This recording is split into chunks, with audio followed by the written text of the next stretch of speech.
This child is a soul.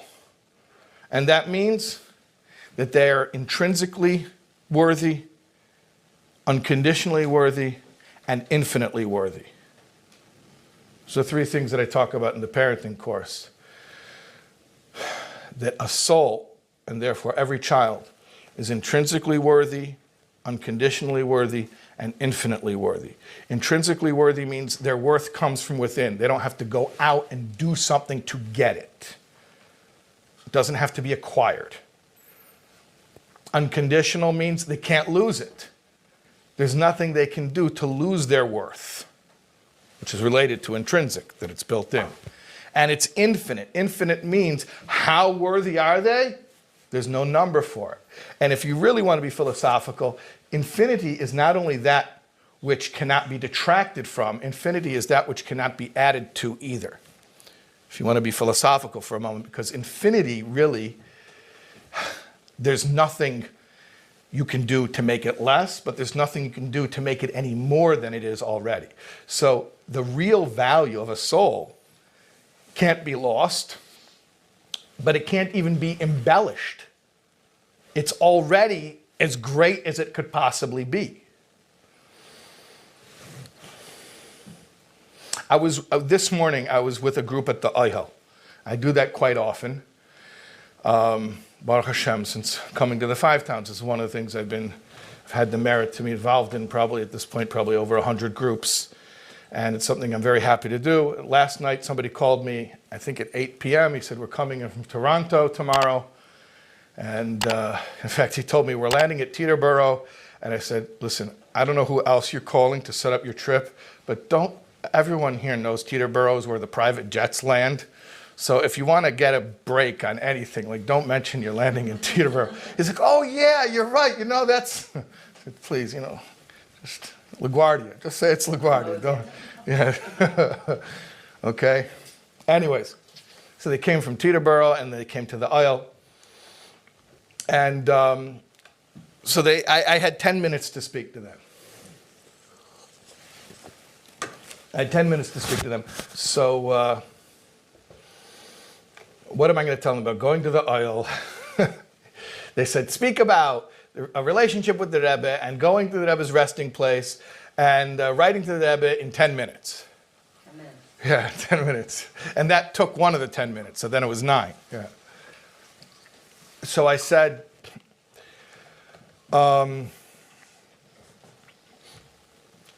that I had a teacher who, when he was 13 years old, this was back in the 1950s, when every 13-year-old bar mitzvah boy had yechidus, had a private audience with the Rebbe.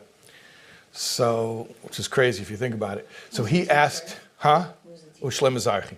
So he asked his teacher, who was Rabbi Yoel Khan, Olav Shalom, when I go into yechidus, how am I supposed to conduct myself? So Rabbi Yoel, in the classic, harsh Russian, gruff style, he says, forget it, I'll go instead of you. So he's like, no, I'm just asking, when I go into yechidus, some private audience with the Rebbe, how do I conduct myself? He says, no, I'll go instead of you. So I was like, I'm just asking, how am I? He says, listen to me. Gan Selim Hazez Alma de Shikru. This world, the physical world, is a false world. Normally when we say that, we mean things aren't what they seem, that we see things and we buy into the delusion that there's creation without creator, right? That's what we mean when we say the world is a false world. But that's not how Rabbi Yoel meant it in that context. What he meant was the physical world's a false world. It means that in this world where you're embodied, you don't see your true self. So the falsehood means you're divorced from your own true identity, the soul. And you play a role and you go through life. People think you're something and you even think that you're something, and it's not really who you are. So Rabbi Yoel says to the bar mitzvah boy, he says, in this world of falsehood, there's one daled ames, 4 cubits, meaning one little compartment of emes. There's one place where you are the real you. And in the one place where you are the real you, you're asking me how to behave? So I told them, you're going into the aisle to the Rebbe's resting place, which is Yechidus. It's a one-on-one meeting. That's what the Rebbe said. The Rebbe said he said it about his father-in-law's resting place, that it's a one-on-one meeting. So I said, one-on-one meeting with the Rebbe is an opportunity to be seen for who you really are. And, if you ever met anyone who even went by the Rebbe for dollars, for half a second, what do they say? It's like, I felt someone really saw me. I felt seen, right? So what are you going to see? Okay, you're not going to see that because it's very different going into the aisle than going by for dollars. But what you see is irrelevant here. What's really important is how you are seen.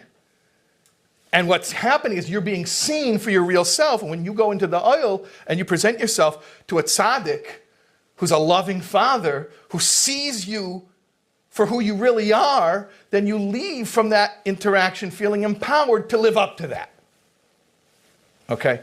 I didn't want to make this about Yechidus and oil and Rebbe. But I think this is very important. You want to know what a parent has the ability to do? A parent has the ability to be that for their child. The way the Lubavitcher Rebbe was able to look at you and make you feel that you're the only thing in the world and that your value is infinite and unconditional and intrinsic. Every parent can do that for their child. I want to tell you something. The worst people for this message, I said this in Crown Heights, and the Lubavitchers all came to me afterwards, and they said, it's not true. The Rebbe didn't. I said, well, what are you talking about? The Rebbe was always demanding from people. I said, that's true. Do you know how the Rebbe was able to get away with demanding from people? Because the Rebbe looked at every Jew as already being enough, being perfect. You couldn't be more than you already are. And since you're already perfect, who you are is perfect. You couldn't be any more perfect. Now it's only logical to ask you to express that in your deeds. That's how the Rebbe was able to get away with that. Every parent can and should do the same exact thing. Tell your child. You don't have to tell them. They know. You can't lie. The eyes don't lie. When you light up, when they enter the room, they will know that you see them as intrinsically worthy and infinitely worthy and unconditionally worthy. And then when they know that that sense of self is rock solid, you can ask them to do a lot. You probably won't even have to ask because they'll feel up to the task. And that's the power that parents have. That's the power that we really have. The power we have is to give our children a self-concept, to give our children a strong sense of worthiness and value and self-respect. But in order to do that, in order to give our children that sense of self, we have to be super, super careful not to infringe, not to misappropriate any of the emotional energy in the relationship, because it's all supposed to go this direction. It's all supposed to be flowing from us to them. We're supposed to be the consummate selfless givers in the relationship and give them a sense of self that's strong enough to go out into the world and to achieve and to fulfill their mission that their soul came here for. So we got to always check in with ourselves, and we got to always be We've got to be honest with ourselves. We've got to check our motives and make sure our motives are clean. Am I trying to take from my child? Am I trying to get social proof from my child? You know, I want to be seen with my child in a certain light. I want my child to be known in a certain way. Am I trying to get validation from my child? Tell me I'm good. Tell me I work hard. Tell me you appreciate what I did. It's not cute.